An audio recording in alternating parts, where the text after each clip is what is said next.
Next chapter जो हम revise कर रहे हैं, residential status. Everyone, residential status and scope of income. कौन कौन से सेक्शन पढ़ने होते हैं यहाँ पे? Section 5, section 6, section 7 and 9। ठीक है, बात ये आती है, क्या सिटीजनशिप बेसिस पे टैक्स देना होता है? नहीं। आप इंडिया के सिटीजन हो तो आपको टैक्स नहीं देना है। आप इंडिया के रेसिडेंट हो तो आपको क्या करना है? Tax. Sir, who are called as resident, तो वो गिवन है सेक्शन 6 में। तो जैसे सबका टैक्स अलग निकलता है, सबका स्टेटस भी क्या निकलता है? अलग। सेक्शन 6 क्या कहता है? अगर किसी भी इंडिविजुअल का आपको क्या निकालना है? रेजिडेंशियल स्टेटस, तो उसका प्रीवियस ईयर में दो कंडीशन है, दो में से एक फुलफिल होनी चाहिए। सेक्शन 6 कहता है दो कंडीशन एक फुलफिल होनी चाहिए। प्रीवियस ईयर में, यानी आपका जो करंट ईयर चल रहा है 23-24 में, उसमें आपका स्टे कितना होना चाहिए? 182 डेज या उससे ज्यादा। ये हो गया तो बहुत ही अच्छी बात है, यू आर रेसिडेंट। अगर ये नहीं होता है तो प्रीवियस ईयर में आपका स्टे होना चाहिए 60 दिन या उससे ज्यादा। प्रीवियस ईयर में 60 दिन या उससे ज्यादा। एंड प्रीवियस ईयर को छोड़ दो, इसके पिछले 4 सालों का टोटल 365 डेज या उससे ज्यादा, तो आप क्या हो? रेसिडेंट हो। एंड आखिरी वाली कंडीशन में एंड दोनों क्या होनी चाहिए? फुलफिल होनी चाहिए। जो सेकंड कंडीशन है वो कुछ लोगों के ऊपर अप्लाई नहीं होती है। सबसे पहला, Indian citizen living India for employment, Indian citizen, crew member of an Indian ship, and तीसरा था इंडियन सिटीजन या person of Indian origin coming India for visit. लेकिन इन पे होती है अगर इनकी इंडियन इनकम 15 लाख से ज्यादा है, और जब होती है तो एक चेंज के साथ, instead of 60 we use 120 days, and पिछले 4 सालों का टोटल कितना होना चाहिए? 365 डेज या उससे ज्यादा। तो आप क्या कहलाओगे दोस्तों? रेसिडेंट।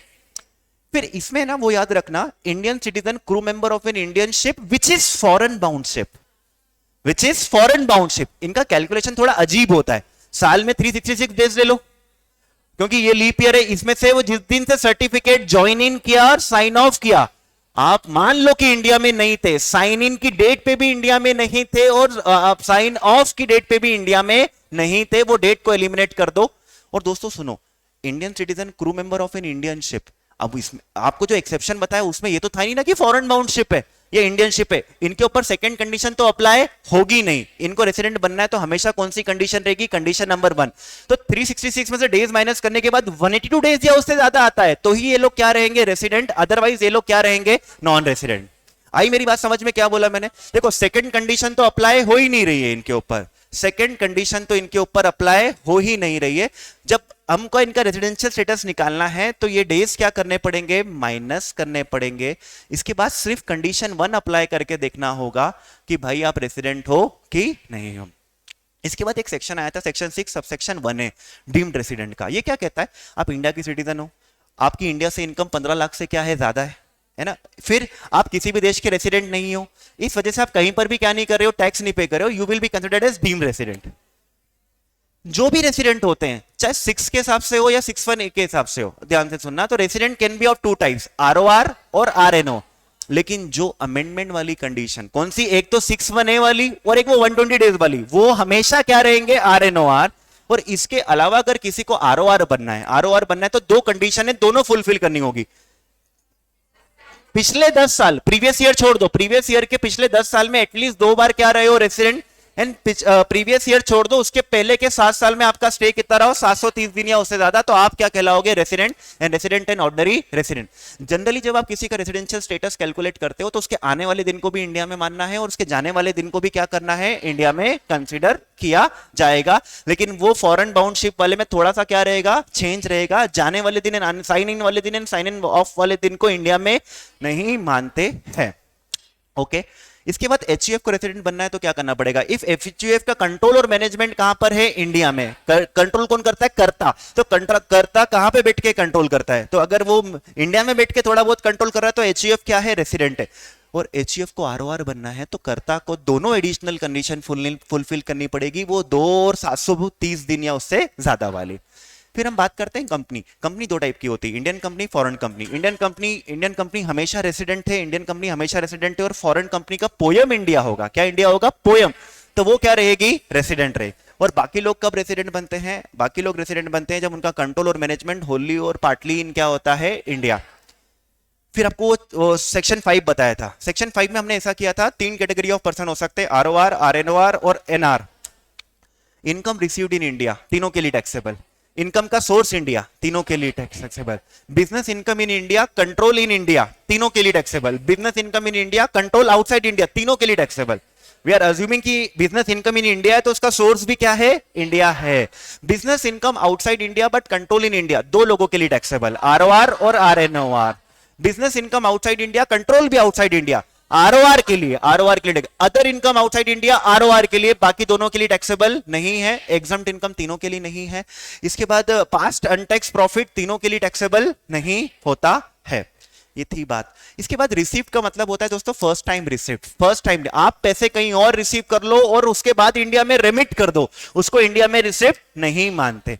इसके बाद चेक जहां रिसीव होता है वो इंपॉर्टेंट है। चेक एनकैश कहां होता है, जैसे आप इंडिया में चेक रिसीव कर रहे हो, एनकैश आप कहां कर रहे हो, से लंदन में, तो ये नहीं बोलेंगे कि पैसे लंदन में मिले, ये माना जाएगा चेक जहां मिला है वो जगह क्या है, प्लेस ऑफ रिसिप्ट है।